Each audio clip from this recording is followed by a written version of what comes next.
This right here is the No Idea Podcast with your hosts, the Sturgis brothers, two guys from northern Wisconsin, talking hunting, fishing, and outdoor equipment. So crack a bush latte, kick back, and enjoy the show. No Idea. What's up, everyone? Welcome to another podcast here on the No Idea channel. This is episode number 10 already, and if you haven't already subscribed, we'd love for you to subscribe. And to those who have already subscribed, thank you so much. We really appreciate it. This episode you can watch right here on the YouTube channel, or you can listen anywhere where you listen to your podcasts, Apple, Spotify, Stitch, you name it, whatever you use to listen to podcasts. We are there, and make sure you download that podcast and subscribe to those podcasts as well. And whether you're tuning in while, I don't know, Adam, whether they're tuning in ice fishing, maybe they're on the boat today, maybe you're traveling up to the cabin or sitting back in your man cave sipping a cold one, we are so glad that you are tuning in today. On the other side of this table is my brother Adam, the man who texted me after I told him that we got Patrick Durkin on. Adam texts me and says, hey, get everything ready as usual. I'll just show up, look good, and be awesome. That's him. That's what I do. That's what you do. And then right here, briefly, we're going to get into this guy right here, Patrick Durkin. And again, you go by Patrick, Pat, anything, whatever? Either or. Either or, Patrick Durkin. So just really quickly, we want to touch up on, we want to shoot the shit. Talk about what we've been doing. Adam has been, are you a big maple syrup guy? I love eating it, but that's about the extent of it, yeah. Have you ever gotten into making it? No, I haven't. Oh, boy. I've done at least 2 or 3 stories in my career about guys who do it. Yeah. And I always would look at it and go, God, that's really cool, but I don't have time for that. Yeah. Well, Adam makes time. Adam and our buddy Jeremy, and you guys have been out. Tell them about this bucket, this RO, reverse osmosis bucket that you purchased a week and a half ago. So it's very much like we compare it to the TV show Gold Rush, where every year we kind of like Todd Hoffman used to try to get bigger and better. We started out with about 18 taps in town, and then we've moved out and joined forces with a friend. And this year's big purchase was a reverse osmosis bucket. Yes. With as weird as this been, our first taps went in the last week in January. We got a lot of sap, but it was really low sugar content. So we panicked, bought a reverse osmosis bucket from a guy named Carl in New York. He fabricates them and ships them out all over in North America. And I tell you what, that is an absolute game changer. Took our sap from about 2.2% to over 5%, and it just cuts the boiling time in half, and the fuel, we use half the wood. So, when we get 100 gallons of sap, 120 gallons of sap, we can make 6-7 gallons of maple syrup versus having to get 300 gallons to get the same thing. And what are we up to right now? It's kind of light. We're only at about 10 or 12 gallons. 10 or 12. We usually get to about 30 to 40 gallons. Yeah. Try to. But at the recording of this podcast, it is currently 54 degrees out at 1:30. I hear by 3 o'clock, when we're probably done, it's going to be about 30 degrees. And then they're talking about maybe 1 to 3 inches of snow. But Thursday, we're supposed to be back up in the 60s again. Mm-hmm. It'll be weird. I don't know how much longer. It's going to be a weird season for... We got some 70s. The buds on the maple trees they're starting to swell up. And all that kind of stuff. So, can you imagine being done with maple syrup season by spring break? That's weird. Right. It's been I'm not complaining about the winter. But the mild winter that we're having will probably play into our conversation we're going to have today. Mm-hmm. So, like you said, Patrick, it's a lot of work to make a breakfast condiment. That's kind of our saying. It's a lot of work for a breakfast condiment. Amen. So. Okay, so I did some creeping on your social media. Okay. You like to ice fish. Yeah. I see you've been out. I've been out once this winter. Like this winter, I was really hoping to get out more, but the way it went, it's going to be record February for warmth. Yep. I think it's the warmest February on record in Wisconsin. Yep. And record least amount of precip, I think, as well. And so it was funny because that guy was super excited going into the ice fishing season this year. I mean, he wanted to get out and do videos and get on the ice as much as possible. We started out well in December. We went on some sketchy ice, caught the biggest northern we've ever caught, about a 32, 34-inch northern off of a little jigging pole. Contest and a little jigging pole. It was awesome. So we're like, oh, let's do it. And then all of a sudden, I don't know, December warm up. By Christmas, we were getting rain and rain and rain. I mean, it's been weird. So that when it did freeze again, it just didn't make great ice. I know there's still ice fishing around some of the lakes here, but most of them are too sketchy and they're turning honeycomb and all that good stuff. And then finally, dude, for those who don't know what's going on, we found a boat in a barn outside of Colfax that a guy wanted out of his barn. It's a 1978 Kenner ski barge. Yeah, not typically a boat you see in the Midwest. Something usually you see down in the Gulf areas, things like that. Center console, big fiberglass, 19-foot. It has a 75 horsepower stringer on it. Yeah. Evinrude's Stinger. Excuse me, Stinger. So we bought that. We barely got it home. We got it home on a flat tire. It was riding on its rim by the time we pulled into my driveway. Wife was pissed. All those videos are up on our YouTube channel. We've officially gutted it out all the way down to the stringers. We found that we might have to either replace the full stringer or just repair the stringer. And then we took the transom out. So now we got to start building this beast up to make it into a fishing machine and duck hunting machine. Is it a fiberglass boat or? Yep. Okay.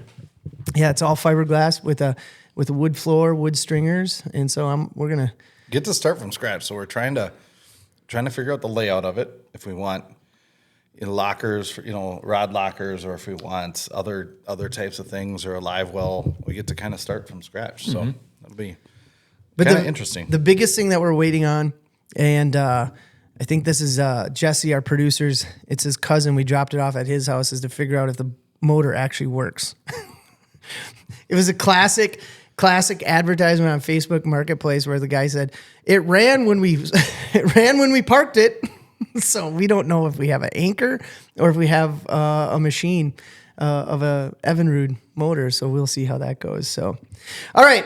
Next part of our podcast, we do some things that we just kind of say can't make this shit up. This new bill that's coming out that would ban ammo for youth clay competitions. This is in Minnesota.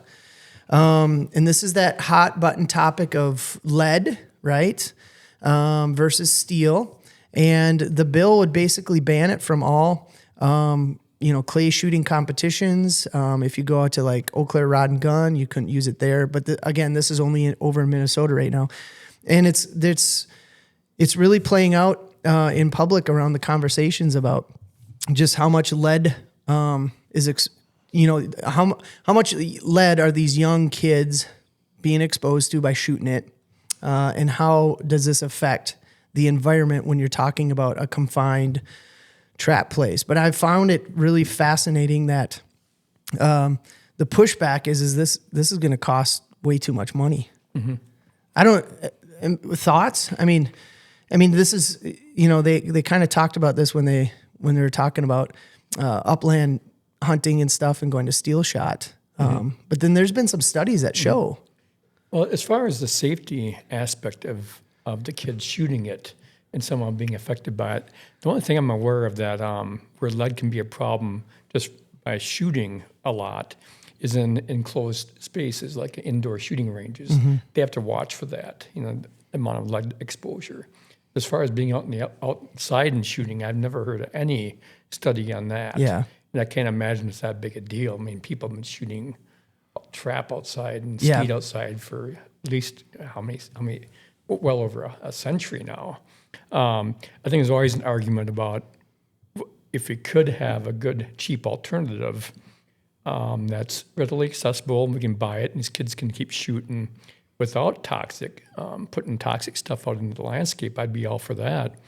But I think most of these shooting ranges, from what I can tell, they do a pretty good job monitoring the down distance, the down range of there for contamination and cleaning it up occasionally. Yeah. I know at the different gun ranges I've belonged to over the years, it was a regular part of the maintenance to clean out those pits, like in a rifle range, and move that stuff out. But when I want to give people the benefit of the doubt on this kind of issue, the people with this kind of, pushing this legislation, you want to think that they really are doing it for the right reasons. And sometimes they just don't know. They think they know, but they really don't know the nuances of it. So Yeah.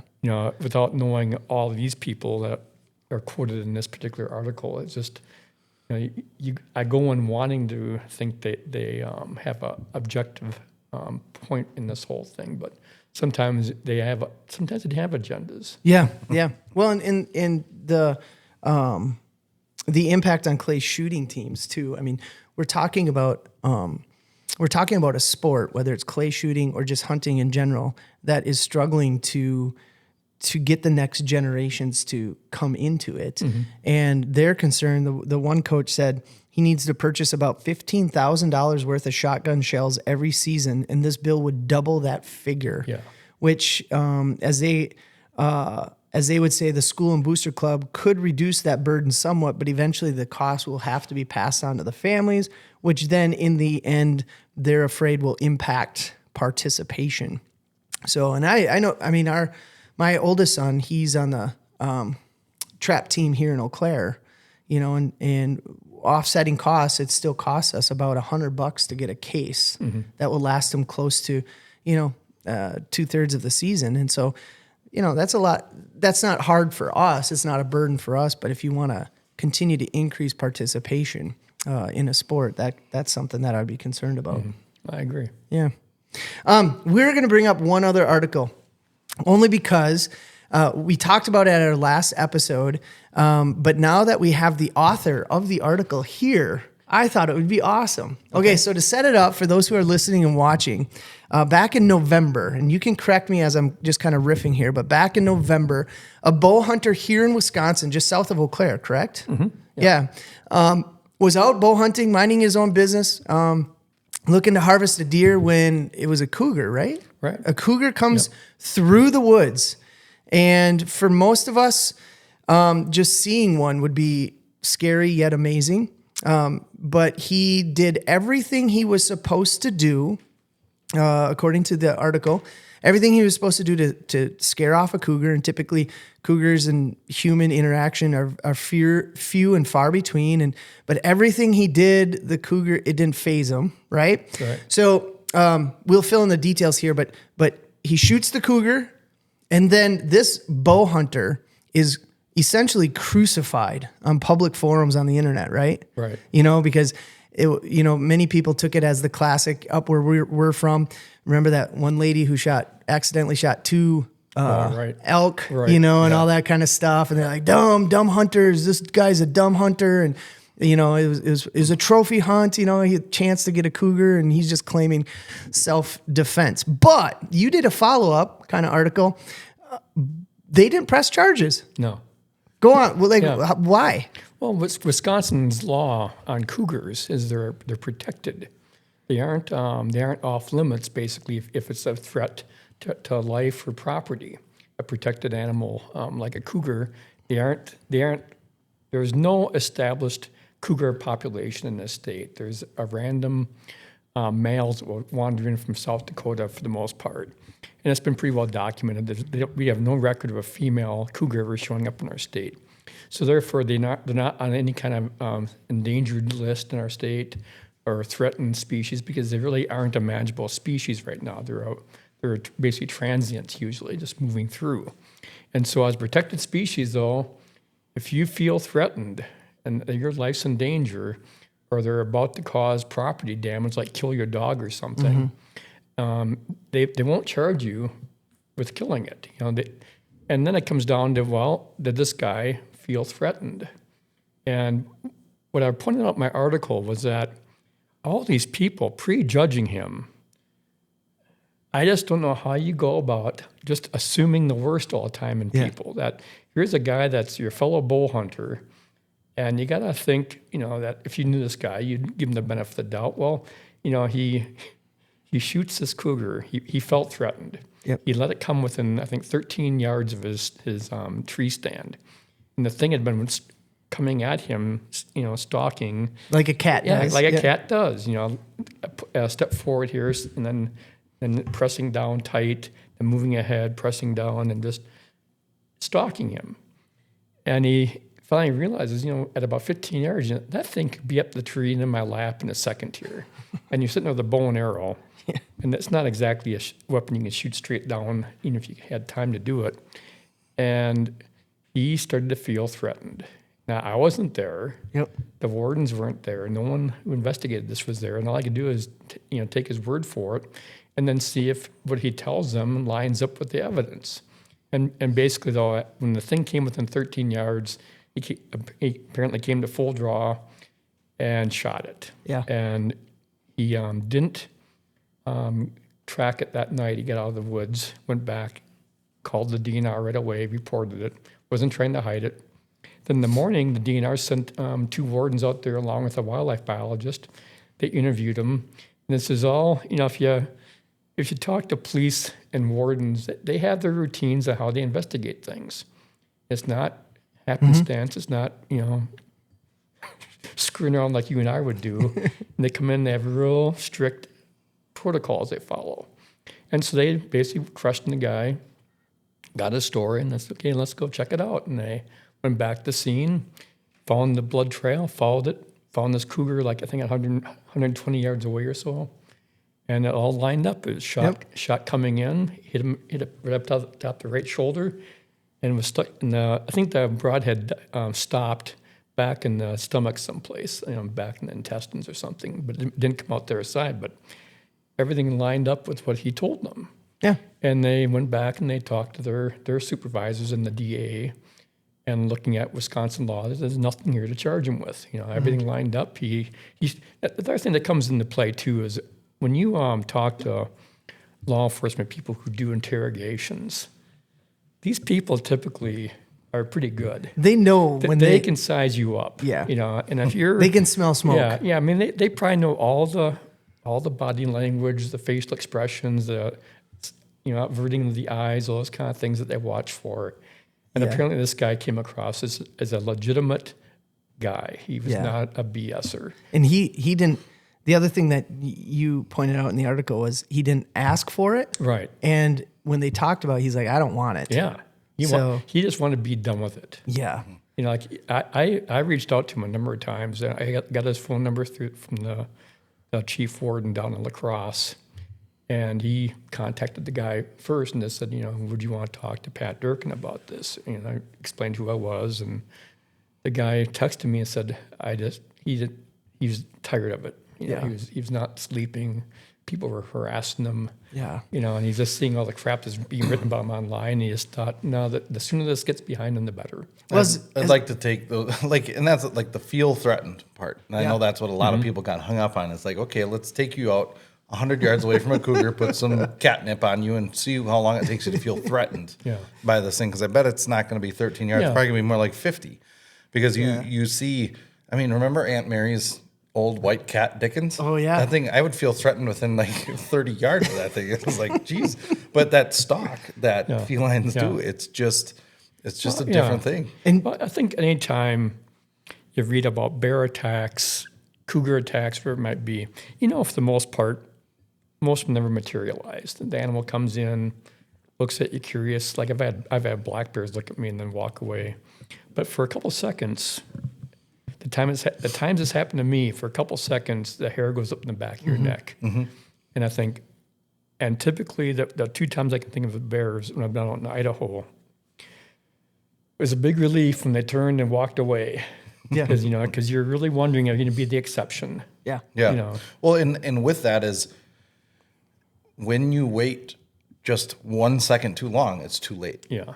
So, and that's what's so hard to, and it's subjective. So they're, again, appreciative of that whole process that they have laid out to be able to interview, investigate, and do all that, because, it sounds like it turned out the correct way. Mm-hmm. Yeah. Well, I give him the benefit of the doubt because I'm somebody who craps his pants just flushing a grouse at 6 o'clock in the morning, walking out to my deer stand. I'm like, holy, I couldn't, because then when they did the autopsy, it came back that this was a healthy cougar. Yeah. This was not some desperate cougar that didn't, it was an interesting thing. And I wish the guy would have talked to me, but I did the next best thing and interviewed a guy named Dave Zeig. He's a retired warden who does some writing for Wisconsin Outdoor News.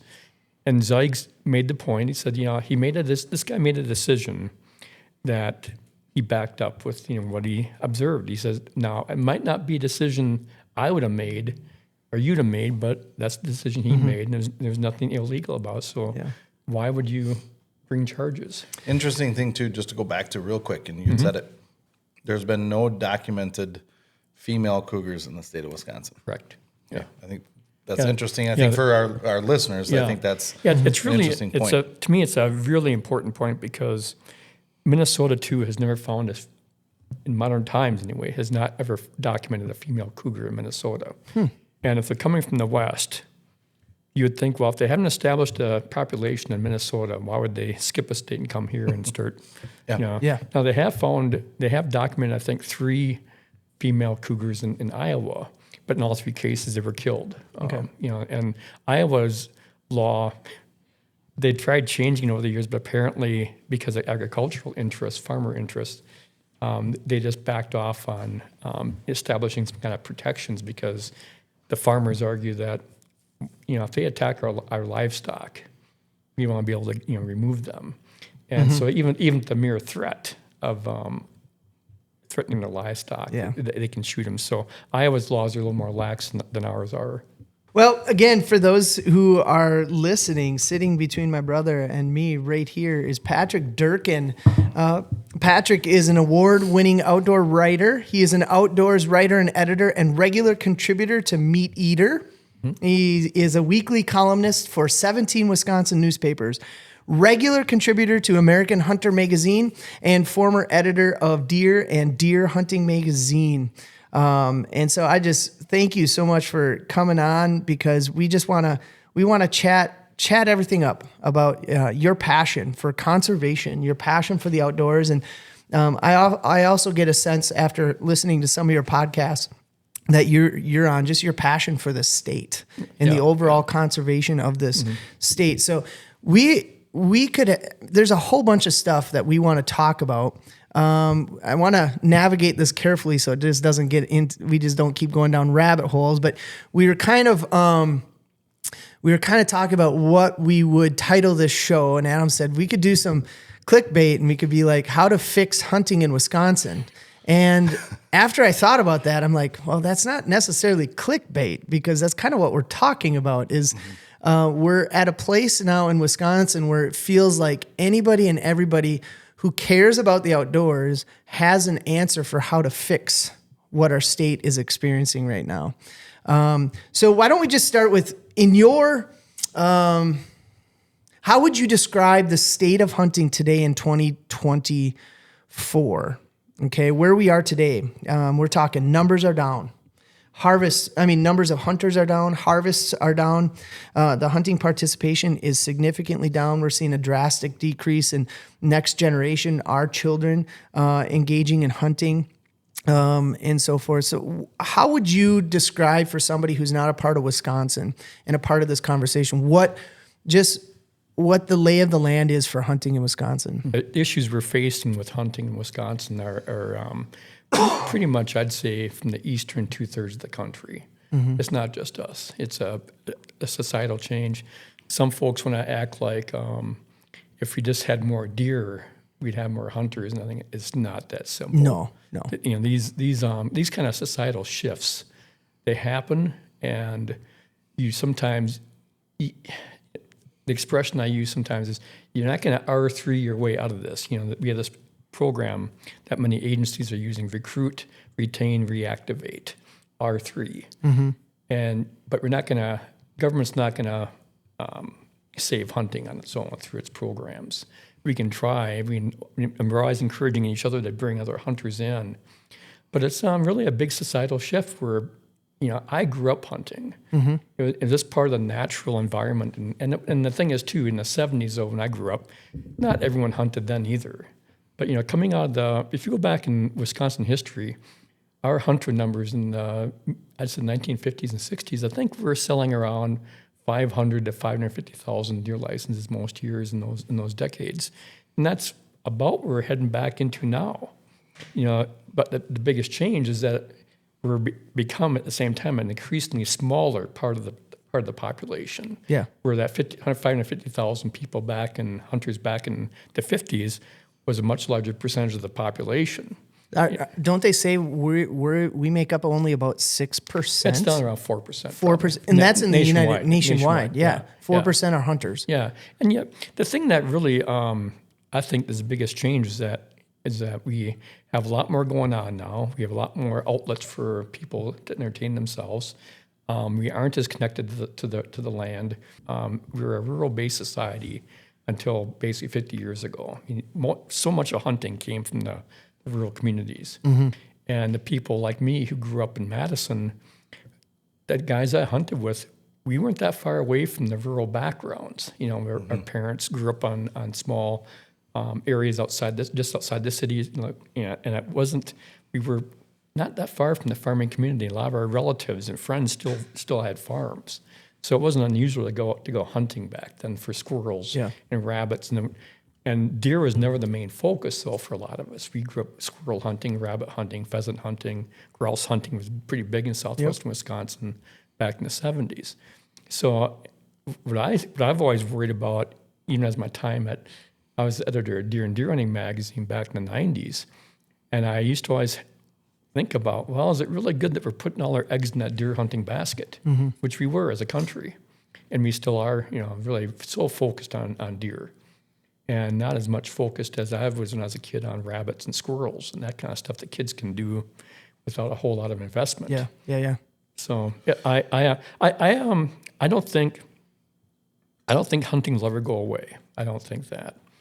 But I will, I think, probably just keep going down to a certain point and level off. Now we're at levels off. I can't. You can't. Yeah. But I think we'll know with pretty good certainty within about a decade if we've leveled off or not. I think we'll know because my generation, I'm 68 now, and the baby boomer, my generation, that's where hunting really exploded. It was it's a great confluence, the perfect storm of things that happened for the baby boomers. We were all born between basically World War II and the early 1960s, and our dads were home from the wars and that kind of thing. We had guns were part of your household. And people accepted hunting. I grew up with a grandmother in my house who could talk about the Depression and how when you shot a rabbit in the Depression, when the kids shot a rabbit back in that era, it was a big deal. They brought home meat. And so you heard all these stories about the importance of hunting and fishing in your home.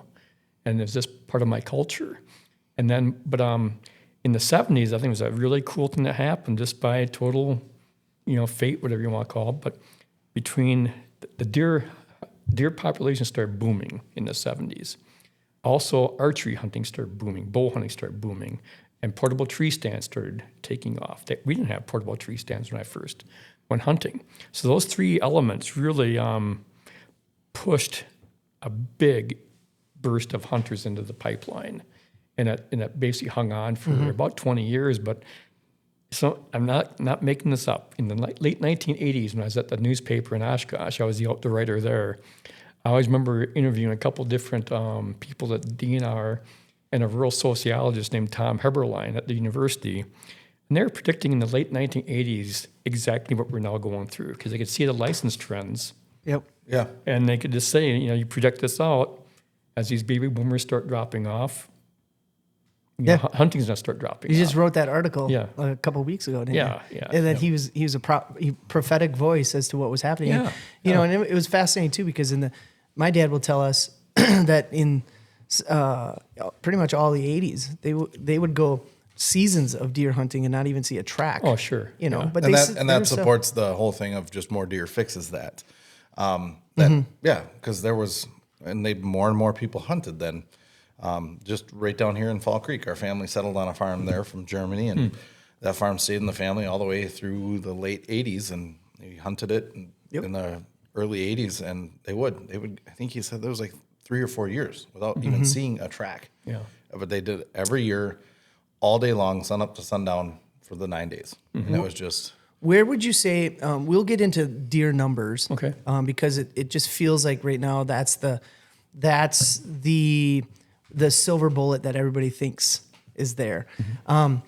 What about lack? When we bought our cabin, the cabin next to us, for the first 2-3 years, they would have 12 trucks parked out there, and they'd have 12 to 15 guys hunting. Now they're down to 4 guys hunting, and there's 3 trucks that come up every single year. So that's a participation thing but I guess what I'm trying to say is, where does access play in this? Because Adam talks about this a lot, about how if you don't have access, you're just going to put your gun away and be done and just kind of sell your Blaze Orange. I mean, how's the access? I still will always say in Wisconsin, if you want to hunt, we still have more public land readily available for a lot of us than most states. Yeah. A lot of states, I shouldn't say most, but a lot of states don't have the public lands we have. I still spend a lot of my time hunting public forest, whether up north or whatever. I think a lot of it comes down to this, how much do you really want to hunt? Yeah. And some guys, they use access as a reason why they can't go. We think, well, where it really started to make sense for me is what we're up against was when I took up running about 17, 18 years ago. It struck me that when I would take a business trip somewhere, I could take my running gear and basically stuff it into my little carry-on bag, and I was ready to go. Well, when I go hunting, it takes me about 3 trips in and out of the house carrying on my junk that I'm going to need for the weekend. And I think it's not a poor man's sport. No. It's not a poor man's activity. It takes planning, it takes money, it takes a lot of knowledge that that's one thing. I think it's fascinating, like we were talking about earlier about when I dropped out of ice fishing for a while, and to get back into it, you start talking to the people, young people today who are ice fishing and really going at it. And I learned so much from them because I was out of it for so long. Yeah. I can function as an ice fisherman, but I don't pretend to know what the best way to use all this new gear And is. so tying that, looping that, all the new gear, the technology. It was Tony Peterson who wrote the article, "Are we making hunting too easy?" I am beyond passionate about. I was a 2-sport collegiate athlete. My wife was as well, and now we are here sitting, watching our kids with this youth sports boom and all that kind of stuff. We're kind of like, we got to take a step back. First off, I'm 40 and I feel like I'm 55. But that whole tie between youth sports boom, social media with younger and younger kids, just that instant gratification that they need. Everything about that article that Tony wrote is like, resonates. It just resonates so deep with me because I'm so passionate about that because, you go out, we have this insulated, heated blind. We got our Mr. Buddy heater that I even rigged up a fan for so it makes it warmer, and all. Don't forget cellular trail cameras that instantly you get to see what's at your stand. But also cellular phones. Yep. I mean, I can think of, and this we'll get into a little bit later, I can think of 8 deer that I've shot pre-cell phone that I would have never have seen today where it's like, okay, quick play, hand a euchre, and then look up for a while. How many I would have missed at least 6 of those. I would have never have seen them. So it truly is like yes, we're making it easier and easier and easier, but the depth of meaning to what they're doing, they don't put in the work. They don't, because it's like the $100 bill that you find on the ground versus $100 bill that you earn, and then you lose it a little bit later. Which one are you going to be more, upset about? I don't know, just that piece of making hunting easier. That's what I think we miss a lot with our youth, and it's pretty common sense to me that if you're not going to invest in your time, in your energy into really learning it and how to do it, you're going to go out and sit for a 9-day. Your 9-day gun deer hunt is going to turn into 2 or 3 days, and then you go home. Yeah, we all know these things because we've read about them for years, and I'm seeing it firsthand as a grandparent. When we go visit our grandkids on the weekend, our time's typically spent going to watch soccer games and hockey practice and hockey games. It'll be flag football pretty soon again. And it's a real regimented lifestyle now for the weekend. These kids, and when I was a kid, we had diverse recreation that we just kind of had to do it on our own. Our parents weren't running us up. I mean, we used to bicycle to our baseball games and practices, and there wasn't very little of this big organization now, where I think that's kind of what hunting's up against, and you can't organize hunting that way. And, No. And it takes, to me, it still takes that one-on-one connection that you'll never get consistently through a hunting program, because you really need those relationships. Yep. Whether you go up north for a weekend of grouse hunting, or you go up north for 3 or 4 days of deer hunting, whatever it might be, it's really a family-based, close friends-based circle of people that does this stuff. It's awesome. Yeah. I love it, but you worry. I mean, we got my 2 youngest and his daughter. They're signed up for hunter safety this spring. Well, actually in March here, and already we're putting it on the calendar. It conflicts with some very expensive soccer that we have signed up for, and you're like, well, I'm like, this is important to me, that these kids sit down and they sit through a hunter safety class and they test out and stuff. So I'm like, we're going to make it. Yeah, we're just going to have to choose differently. So, okay, let's dive right into it. There is, I don't know, there's probably a better way to describe it, but there is a frustration with overall hunters here in Wisconsin. And a lot of it stems around this idea of the deer population. And I have a hunch, I have a theory, because I'm now 45, and a lot of the hunters I talk to are about my, they're Gen Xers, and a little bit older, but we are comparing deer population today to the deer population in mid to late 90s, when we were in Sawyer County, and that was probably record number deer population. And I remember it as someone who couldn't sit still. If I didn't see a deer for a half hour, I just got up and walked around, and I saw deer, and they're big deer. They're huge deer. And so there's this kind of comparison going on, I think, right now. But the numbers the hunters are just blasted frustrated. And you're hearing all these different theories and reasons. Historically, 2010, 2012, Governor Scott Walker brought in that deer czar from Texas, who sat down in listening sessions and did a study, came back with his report. And I believe, again, you'll know way more than I do, but I believe in his report, he said, the numbers are down, but what you expect for a deer herd population in the state it's not sustainable. Like, you can't do it. Right. What the hunters want, our ecosystem just cannot sustain it. And then there really was nothing that came out of that, other than, like I alluded to, they passed some laws where we removed back tags, which talk to any hunter, they'll blame the demise of rural bars on back tags and online registration. And then they blame that on the DNR. They blame it on the DNR. See the legislation but I'm like, it. that was wrapped up in bills that was controlled by Republicans. So I'm just like, but did anything come out of that? And kind of walk us through basically from that time point to today. I mean, is it a deer herd population? What's going on? What really is going on? You really can't talk about today's deer hunting without going back 100 years. Okay. You really can't. And people who think that the modern era of not enough deer, all that kind of stuff, that's unique to us, it's not. If you go back, I think it was in basically the early 1930s, we could only hunt deer in Wisconsin every other year. There were so few deer back then. It was after the forests had all been cut off. We had market hunting back then. We had subsistence hunting. People forget that 150 years ago in Wisconsin, 130 years ago in Wisconsin, northern Wisconsin was basically had been cleaned off, from logging, and people were trying to farm it. These thin northwood soils are trying to farm it, and these people were starving and dying off and leaving the land behind because they couldn't make a go of it. And then eventually the deer started coming back, but they were getting hit pretty hard all along by people trying to live, trying to survive. So I think that's where I think we should start sometimes, go back and really think about where we came from.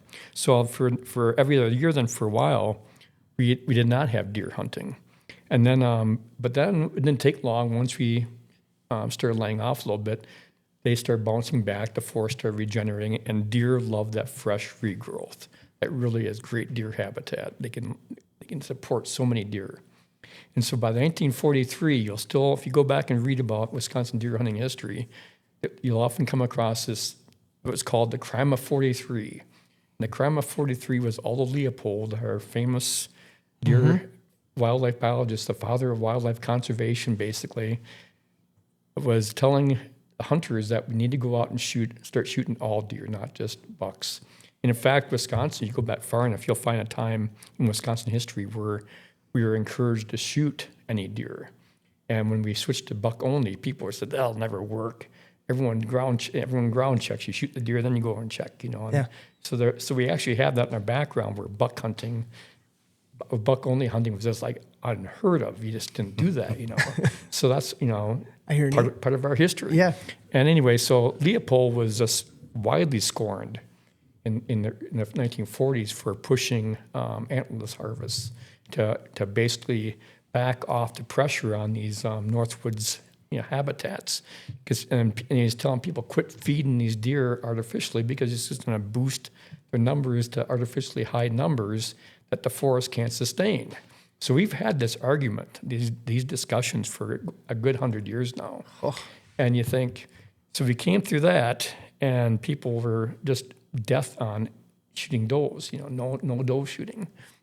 And so then you get to my era, the early 1970s, and I started deer hunting in 1971 in Vilas County, north central Wisconsin, and I saw 4 deer opening day, and I thought it was just the coolest thing ever. And at the end of the season, I saw newspaper articles in the Wisconsin State Journal in Madison talking about the statewide deer kill that year was about 71,000 deer. It was mostly bucks. And I thought, how could we have killed 71,000 deer? That just seemed like an astronomical number of deer. And then by 1973, I killed my first deer, and I was with a bow and arrow. And at the end of the year, I was like one of 3,068 or 3,300 something guys who killed a deer with a bow and arrow that year. And so, we were killing basically 75,000 deer a year for a couple of years there because there've been many back-to-back harsh winters in northern Wisconsin in the late 60s, early 70s, and the herd was really got hammered by the winters. We didn't have wolves back then, none of that stuff. No excuses, just the habitat can support those kind of numbers in those really harsh winters. Well, by the 1980s, I was back home from the Navy and started working for a living as a reporter and covering outdoor issues and going to meetings, and I'd go up and hear all these guys yelling at the DNR about, there's no deer in northern Wisconsin. You hear this all the time. And back then, I'm not saying this just to poke people in the eye, but back in the early 1980s and into the early 1990s, you go to these public meetings sometimes, and there's no wolves around then to speak of. I mean, there's a few scattering of them working their way back into the state. But what they blamed, and this is no lie, I keep repeating that, but I want people to say I'm just reporting the facts. But back then, the common complaint you heard at these public meetings is the Chippewa tribes are not registering the deer they kill. They always blamed it on the Indians. And you just hear this, wow, time after time. And so that was their scapegoat, and people like to have a scapegoat. And the DNR would say, we're doing all we can to monitor this. The tribes are working with us. As far as we know, they're registering deer. They're complying is a message that was always put out there. And then by the early 1990s, by the late 1980s, the herd in Wisconsin, pretty much across the state, was really starting to boom. We had fairly mild winters, and the habitat was such that the forest could support more deer, and was supporting. And there's a great, he's long retired now, a biologist named Keith McCaffrey. He worked out of the Rhinelander office. And he said, right now, there's the herd's so productive, even the bucks are having fawns. And he'd joke, but then, of course, he'd make a joke and everybody take him seriously. And he can't. You realize sometimes that the public doesn't have a sense of humor. But anyway, he'd say the bucks are dropping fawns and the does are dropping them from both ends.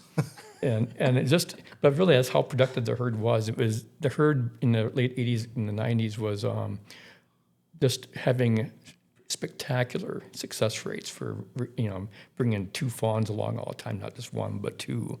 And up north, that wasn't always a given that you'd have 2 fawns for each doe. So, yeah, during the 90s, we had huge deer numbers, but at the same time, the DNR biologists were warning us that if we don't trim this herd and keep it in balance with the habitat, down the road, you're not going to have the habitats, but it'll be eaten away. And because we were already seeing the signs back in the 90s that the forestry practices, the logging practices, weren't going on the way they had been for decades. And by the time we're in this modern era, the logging up north just isn't what it used to be. We don't have all the paper mills and all the demand for pulp and all that kind of stuff that keeps these forests in rotation and building up good, for us as hunters, good deer habitat. We don't have that now. It's not as widespread. So eventually, all these predictions these guys made in the late 80s, early 90s about what would happen if we don't control that deer herd, well, now we're living it. And so, I'm not surprised. When I hear that stuff, what we have today, we can't bring back what we had in the 90s. That was probably a once-in-a-lifetime occurrence where you had all that habitat just coming together at the right time, boosting that herd. And now we're not only dealing with that, we're dealing with a disease too. So from a scientific perspective then, what we're experiencing today isn't so much the fact that in 1997, I could go in, buy my hunting license and come out with 5 bonus tags and all of the, the food distribution centers or what have you said they would accept deer, as donations and stuff. So it wasn't so much about this harvest, because many will point to over harvest and so forth. More so scientifically speaking, it's just that our ecosystem would never be able to sustain. Sustain is the word. Sustain that deer herd population. Right. Yeah, and also that when you hear about the balance of nature, and we always say, "Well, balance of nature," and nature, when it's left to its own devices, is humans. We want a level thing. We want sustainability. We don't want big fluctuations in the harvest and the herd. But nature, it's often a matter of boom and bust. Yeah. And that I just think I kind of take the approach now that there's no doubt we know wolves kill deer. Yeah. Of course they did. They grew up with them. They evolved with them. But at the same, everyone always keeps pointing to the wolf population booming. The last couple decades now. But I think back in the 1980s, and I was there then writing about it. In 1985, we shut down the bear season one year because the bear population wasn't. I can't remember what it dropped below. The DNR was getting worried, and basically they cut off bear hunting in 1985 and started bringing it back. Well, since 1985, the bear population has gotten pretty damn big. Coyote population has gotten big. Bobcats, at one point, we were being sued to remove bobcats from being able to trap them. But now we get I don't know how many a year. Yeah. So even I'm applying for bobcat tags so I can get a houndsman to take me bobcat hunting when I draw a tag at some point. So we have all these predators, not just wolves. Yeah. And black bears, when you read about when they have studied how our fawns dying in northern Wisconsin. Yeah. It was the black bears getting the bulk of them. Thank you. The fawns, because fawns, the black bears kind of know how to target them. They go out and just they're easy. Start they're coursing. easy prey. Yeah. That doesn't last long. It's about a 2-week window when they're vulnerable. Yeah. But that's when they're ornery. That's when the black bears are right. They're hungry and they're motivated. So what does before we go in deeper to the predators, there's a bill that was just passed the House, I believe. Yeah, right. It's now into the Senate. It was co-authored by 4 Republicans, and this truly affects us because I think it's everything north of 64 here in Wisconsin. But the bill says there's a ban on all doe harvest and doe hunting for 4 years. With the exception, 16 or younger can shoot a doe, but that's it. Yep. They can only shoot one deer. One deer. And this is, they don't beat around the bush. This is because of the deer population and the hunter's frustration, and the deer harvest has dropped. And Adam and I, our frustration with this, Granted, it's been tough sledding the last couple of years where we hunt. We get it. Our frustration is it's government getting involved and legislating something, and B, it's a legislation in response to what we call barstool ecologists. Mm-hmm. So they're sitting in these listening sessions, listening to these guys in Timbuktu, northern Wisconsin. And I don't mean this to diminish that worry or that concern or frustration of going a year or two and not seeing deer, but it's like we're now legislating something that we have hired and entrusted to experts. Mm-hmm. I mean, what are your thoughts on this bill that's creeping through here in Wisconsin? Well, first of all, I'd say that I'm really hopeful and would encourage Governor Evers, if this bill reaches his desk, to veto it. Mm-hmm. I always remember back in 1991 going to a assembly hearing when this is one of the early attempts to limit Wisconsin to a 9-day gun season. It's now law, basically, in 2011 when that law was passed. But 20 years earlier, it's kind of funny, the Democrats back in 1991 tried to push a law to make it a 9-day gun season by law. So I went down to Capitol and watched this hearing, and it was really interesting because various hunting groups showed up and they pointed out that Wisconsin went away from this idea of letting the legislature make laws to govern deer hunting. You can't be that inflexible. You need flexible management. You can't do that by writing laws. And they really encouraged these lawmakers to back off on this. And they did. Eventually, the idea didn't get anywhere. The Democrats, they were trying to politicize a deer hunting issue. So it went away. Well, then within 20 years, it was back, but now the Republicans pushing it. So when folks accuse me of being partisan, I think I can't help but what party decides to do this stuff. I keep reporting the story, and I've had the same consistent argument against it all the time. And so I've been, over my lifetime in my career, I've been pretty consistent on that. But I wish too, though, that modern day lawmakers and the hunters would learn their own damn history. Mm-hmm. You go back into the 50s, and there's an author, I wish everyone could get every book that was compiled of his newspaper columns and short stories, named Gordon McCrory. He's a guy that grew up he worked out of Superior, Wisconsin for a number of years at the newspaper up there, and then got a job at the Milwaukee Journal. He wrote a great article back in the mid-50s. It was called Here Come the Biologists. And he talked about how for many years we've all been listening to our grandpa and grandpa's insights into deer hunting and all that kind of stuff on deer management, and you name it, and basically just kind of ridiculed the whole idea that grandpa really knew what was best for the deer herd. And then here come these biologists, and he was a real guy that believed in science. Yeah. And he even he started off one of that column that about Here Come the Biologists with kind of drawing the line that we're now in a world where we cured smallpox through vaccines, because it was mandatory. You got a vaccine for the smallpox, and I think here we are, what is it, 60, 70 years later, and people not wanting to get vaccines for something that was killing many of us. Yeah. I think, and when I was a kid, again, I sound like an old guy, but I remember standing in line for the polio vaccinations back in the 1960s. Yeah. There wasn't any choice in the matter. You got vaccinated because you trusted the science. Yeah. Well, now you talk about trusting the science, and they start looking at you as a partisan issue. And I just, no, it's what we do for each other in an intelligent society. Yeah.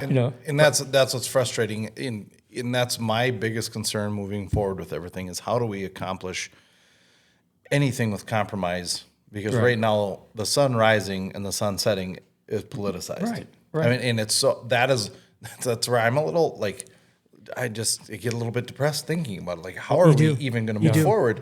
Because there is a lot of that lack of, again, we have neighboring hunters around us who we stand around and we drink, on the Friday night before opener, and hey, have you guys been up here that much? And they'll say, no, this is our 3 days that we come up. And then half hour later, we're talking about how they don't see any deer up here. Yeah. And then they, it should just be. So fucked up. But that's the conversation wherever you go. You could be in Hayward to Minong to Ashland. That's it's such a repetitive conversation that it all those conversations are just typical responses to complicated shit. Like, and it's like you can't I just don't.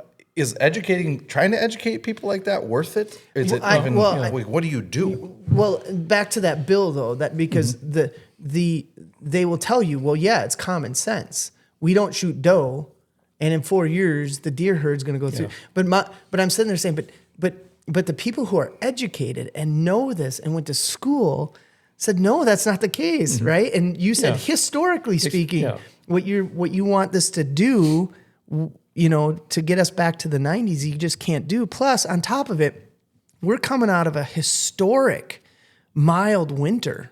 Oh, right. So if in a year or two from now, we have an uncontrolled deer herd population, but the biologists in the DNR that we've entrusted and we pay to do their work, they can't do anything about it because by law, you can't touch a doe. Right. And it's like, what the? You've lost your flexibility. So how did we get there? How did we get to a point society-wise, or better yet, with hunters, where it just feels like it shouldn't be a blanket statement, because I have a lot of interaction and friends with some who are just down to earth, level-headed, common sense hunters.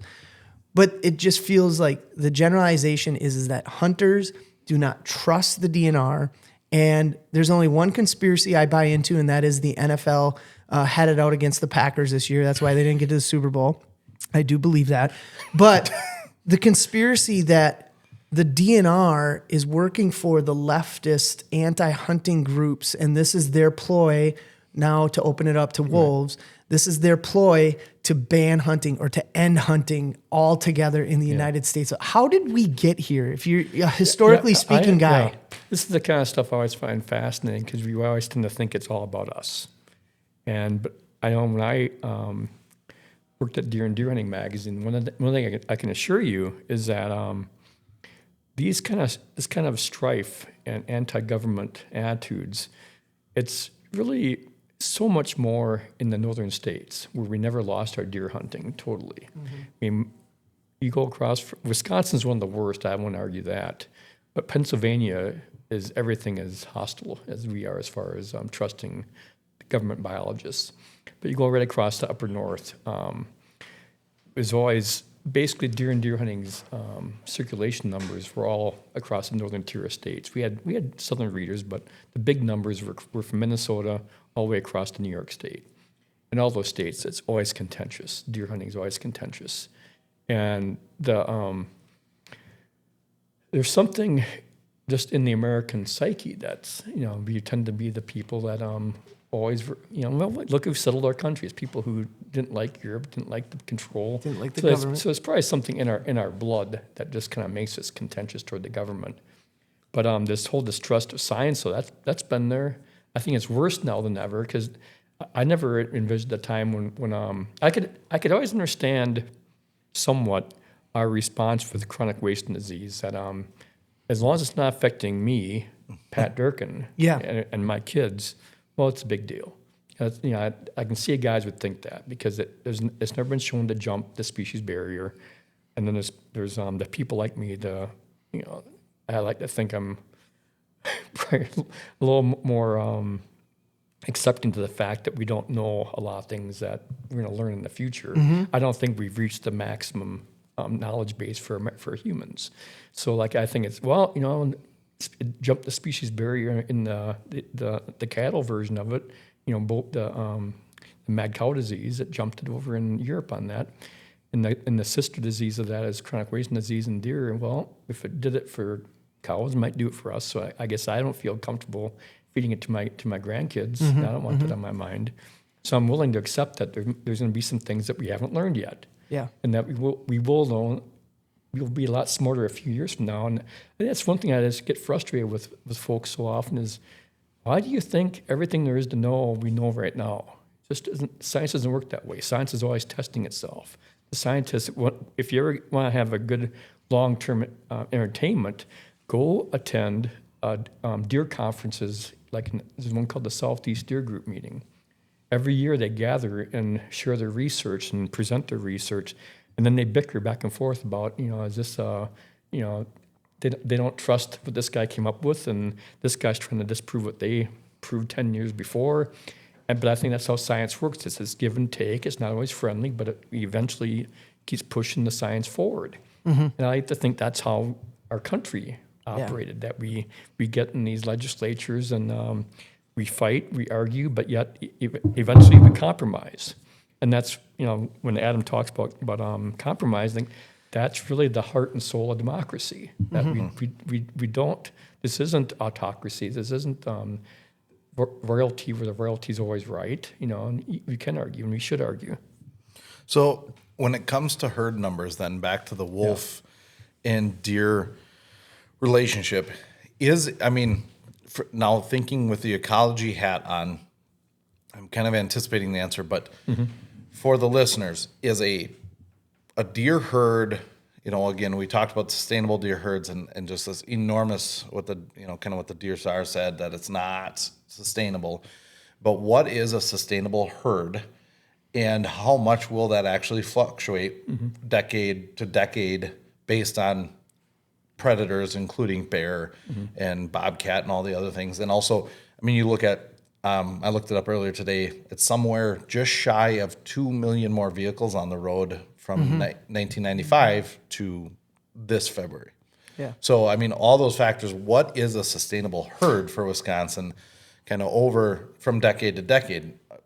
Getting to the idea that it's going to fluctuate. It's going to fluctuate because people need to accept that. Because then the argument is, well, what I learned in my undergrad is that you have a deer, you have a predator. Deer herds go up, predator numbers go up, they lag behind, right? And then it peaks and it goes down, and then the predator numbers will lag behind and the predator number, right? Mm-hmm. So if we theoretically have no deer, like most hunters, eventually the wolves will move on, right? Or they'll migrate out or come back. That's just kind of how it does, right? Keep in mind his biology degree, his final paper was on brewing beer. Yeah. So, and keep in mind too, we talked a little bit earlier about how nothing's ever that simple. Right. And when it comes to what wolves eat, I think we always talk about how many deer they eat. Well, that's assuming that's all they're eating or close to all they're eating. And if you find, like up where I hunt along the Conley Road up in Ashland County, there's also some really big beaver populations right now in that area. And I've been wanting to get up there again, look around and see if there's any evidence of wolves hitting them now. Because all of a sudden there were wolves showing up this winter up there. When my friend died, we went and buried him up there. And one of the cool things we saw was wolf tracks on his land, which we hadn't seen much, in recent years. And I thought, I wonder if they're targeting these beavers back in there. So that's a factor. Yep. But the thing to always remember is when it comes to deer, without the proper deer habitat, they can't live there. And it just isn't something, it's just like us trying to live in Wisconsin without a roof over our heads. We can put up walls, but if we don't find a way to protect ourselves and have the cover, we can't live like that. We won't survive. Or some of us will, but not all of us will. And so I look at deer the same thing. That deer have to have the right habitat in order to sustain themselves at good numbers. And then, but to get back to Adam's question, what's sustainable? The biologists, if they have these neat formulas they show, and they basically show that you don't ever want your herd consistently up at max capacity, because that's when it's really maximum. It's taking out more of the browse than ever. It's up there 6 feet high, eating everything that it can reach. You want below that level and kind of try to keep it at that, right below the peak. And then it gets down to how much below the peak. Well, you can argue about that. But once it gets up in that peak area for very long, you're going to start seeing real habitat degradation where they can't even survive at the lower numbers anymore because there's just nothing there anymore. People have to keep in mind this is a balancing act, but the ultimate answer is not killing every predator you can. It's getting as much habitat for the deer where they can live. The one last thing I'll talk about habitat and move on from that is guys always want to talk about they make this a real personal thing. Like if these people in southern Wisconsin who love wolves want more wolves, let's just ship them some wolves, and they can take care of chronic wasting disease. They can take care of this. They can hug their wolves. Well, the wolves. Keep in mind, the wolves came over from northeastern Minnesota. The DNR never transplanted wolves into Wisconsin. That's one of the biggest wives' tales out there. Oh, nice. They never did. They didn't. There was no need to. The wolves came over on their own. So why would you supplement that? Yeah. And the point I'll make to people is, and at the same time, all these years we've been dealing with wolves in Wisconsin in the modern era, they were also pushing down into southern Wisconsin, but they're not staying there. But there's plenty of deer down in southern Wisconsin, but yet the habitat's not there for wolves, so they don't ever settle. So the northern forest zone, for deer standpoint. So obviously the northern forest zone is an easier habitat or more welcoming habitat for wolves than the southern broadleaf forest. What about deer? Is it easier for deer to live up there or live down in kind of that southern broadleaf? Well, definitely the farm these days, but they proved for many decades that when the forest is real young, and we have lots of it, lots of young forest from all that regrowth from the logging era, deer did very well up north. And my biggest joy for many years was hunting up in Ontario. I hunted Ontario from the mid '90s through like early 2000s, and there are some big ass bucks up there. And just the kind that you see their hoof print, and you just, God, you want to stay up there all month. So basically, we should build a wall between Minnesota and Wisconsin let's and make Minnesota pay for it. But Make Minnesota pay for it. Well, that's why it's my solution for CWD. But really in recent years though, doesn't matter if you're looking at northwestern Ontario, northeastern Minnesota, northern Wisconsin, or the UP, the herd came down in all those areas. It's all been across the region that the herd's been coming down. And another thing, though, people should keep in mind is we have kind of our test area. It's not by design, but northern Michigan, the lower peninsula of Michigan, they also have a northern forest very comparable to ours. There's no wolves there. And they're suffering the same downward trend in deer numbers that we are. And so, wolves are a part of it. I will never deny that. There can't be too many I mean, I guess on the eastern two-thirds, too many states with that, Buddy called it the Curtis tension zone. Right? Yeah, right. The tension John zone. Curtis. Geez. Right? Wow. Yes. There we go. John Curtis from UW-Madison. And it is that. But there can't be two. Dude, I sound so smart right now. Yeah, you do. It's Josh awesome. Piesel's the one that taught me that. He's a Spooner guy. But there can't be too many states with that kind of such a drastic, diverse difference in forest and habitat like that. So there's no denying it. Again, you talk to hunters that fall on both sides of the aisle. I have never met a hunter that isn't for managing our wolf population, right? I think hunting and trapping are some very ethical tools to managing these. But we since 2012, we really effed it up, didn't we? Well, 2014 was all brought together. Where we are today, though, we effed it up. I sarcastically referred to it.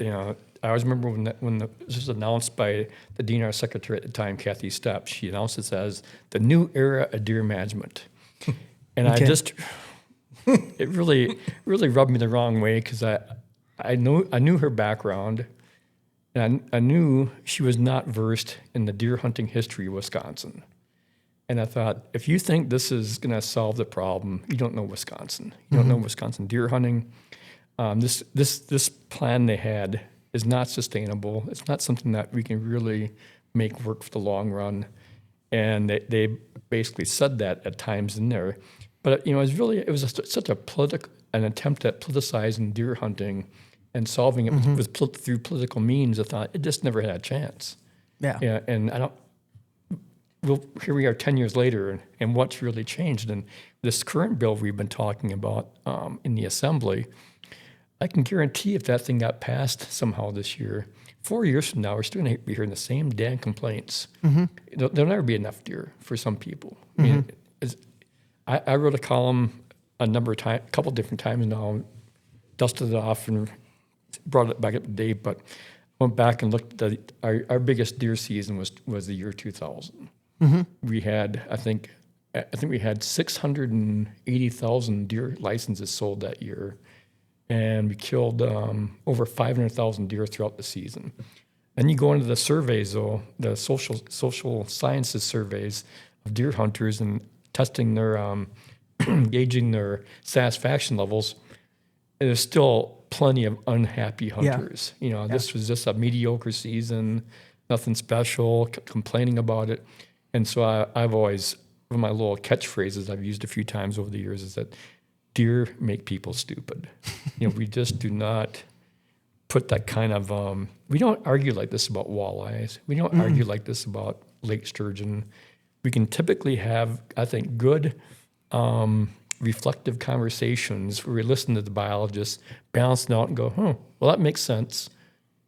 We do that all the time with other species, but you come to deer, the same crowd will just beat that deer biologist into the ground. So you're telling me that wolves don't affect the fish herd population? Are you serious? We better take that one down. Makes us look dumb. False information. Yeah. All right. Well, would you ever come back on? Oh, definitely. We have to find some more things to give you, though, to entice you to come back. Because I could keep going. Well, this is one of my easiest trips ever made for a podcast. Oh, nice. Nice. Right out your back. About a 10-minute drive for me. Right out your back door. So the question, Adam texted me this, and I think it's a really good one. When we talk about, hey, how do we fix hunting? The best way to do it is, or I guess the last question would be this: what makes guys like you, like to keep ticking around this? Like, what can we do? I have a couple different friends who stay really engaged on the conservation side of things, and they get discouraged sometimes, like we all do, because it is so much beating your head against the wall and then being outmaneuvered when it comes to the final decisions and whatever.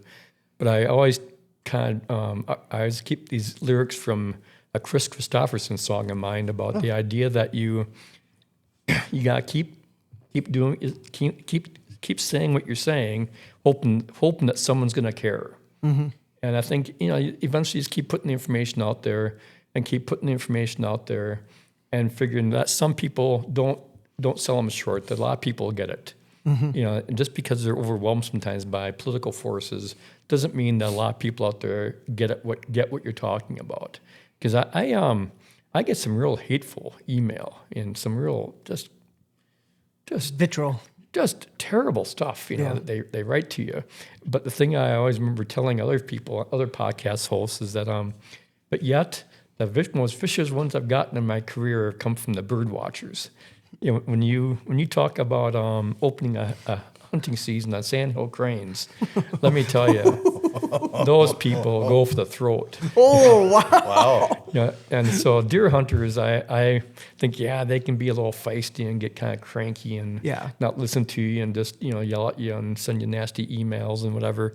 But I think the ones who just can't wait to engage, don't even give you a chance to talk about anything else. The first thing they'll turn around and ask you sometimes is, so what do you think about this crane season idea? Yeah. And you can just tell they're ready to pounce. And so anyway, I really try. I like what I do for a living. First of all, I like writing. I like reporting. I like coming on shows like this. I like all those kind of things, those human connections. Because I think hunting ultimately for me is more about people than it is about deer, fish, whatever it might be. I really enjoy it.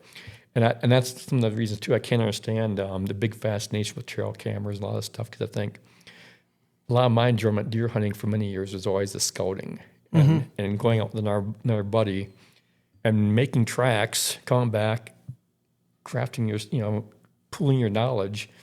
Because I think trail cameras, they kind of make people lazy. They don't get out there and walk and do all that kind of stuff. I'm guilty, dude. Yeah, because it's fun.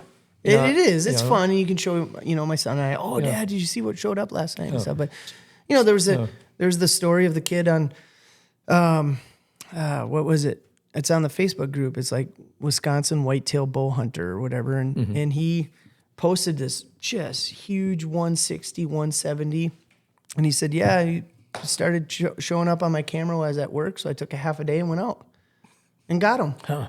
Wow. And people, there's the ones that said, what kind of hunting is that? Where you're not. Yeah. So I mean, that says a lot and gets back to, are we making it too easy? And I also think, I do think this, the shows, and and YouTube, and we're guilty because we do this and we promote, we have a platform and we're trying to build our platform around things we do and stuff. But, the trophy hunting, shows that anybody can make now and post on YouTube, and the grip and grin that everybody can do and post and use filters. And, I think that attributes to some of this idea of like, we see no deer. Well, yeah, because you're comparing it to something that's just totally unrealistic. So, Badger fan?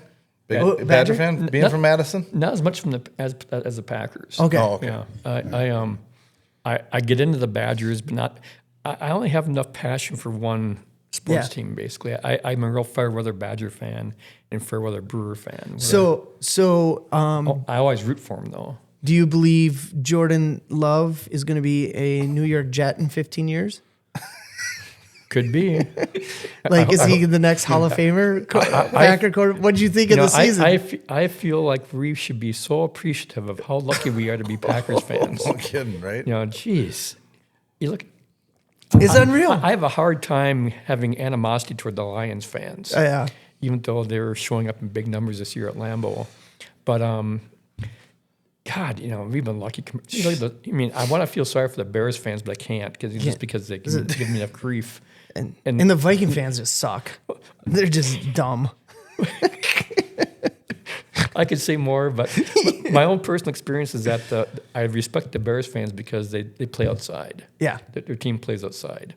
I respect the Lions fans because they've never even been to a Super Bowl, so it's hard not to root for them. And then I look at the Vikings fans and think, all I get from them so often is crap. I know, and I think because their Super Bowls every time they play the Packers. Yeah, that's it.